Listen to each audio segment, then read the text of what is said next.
இன்று ஆண்டவர் உங்களுக்கு சமாதானம் நிறைந்த நல்வாழ்வை காணச் செய்வாராக. இன்று இரவு ஜெபத்திற்கு எஸ்ஐயா 49:8. தகுந்த வேளையில் நான் உனக்கு பதிலளிப்பேன். அன்பும் இரக்கம் நிறைந்த ஆண்டவராகிய இயேசு கிறிஸ்துவே, பகல் முழுவதும் அன்பினாலும் அரவணைப்பாலும் வழிநடத்தி சகலவிதமான நலன்களால் நிறைவடையச் செய்த உமக்கு இரவில் நன்றி செலுத்துகின்றோம். எங்களுக்கு வந்த பலவிதமான தடைகளை மாற்றி, பலவீனங்கள், உடல் சோர்வுகளை விலக்கி, இக்கட்டான சூழ்நிலைகளில் இருந்தபோதும் எங்களுக்கு தகுந்த நேரத்தில் உமது வல்லமையுள்ள கரம் எங்களை பாதுகாத்து புது பலனையும் புது திடனையும் நம்பிக்கையும் தந்து இன்று வழிநடத்தியதற்காக உமக்கு கோடான கோடி நன்றி அப்பா. உமது உயிருள்ள வார்த்தைகள் எங்களுக்குள் செயல்பட செய்து எங்கள் நல்வாழ்விற்கான வாழ்வை தந்தையின் விருப்பப்படியே வாழ்வை தொடர அருள் புரியும்.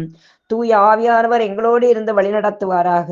உமக்கு நன்றி சொல்லும் மனதை எங்களுக்குள் உருவாக்கியருளும். இரவில் அமைதியான உறக்கமும் காலையில் முழு ஆன்மத்துவத்தோடு அமர்ந்து நன்றி சொல்லி ஜெபிக்க அருள் தர வேண்டும் என்று ஆண்டவராகிய கிறிஸ்து வழியாக உம்மை மன்றாடுகின்றோம்.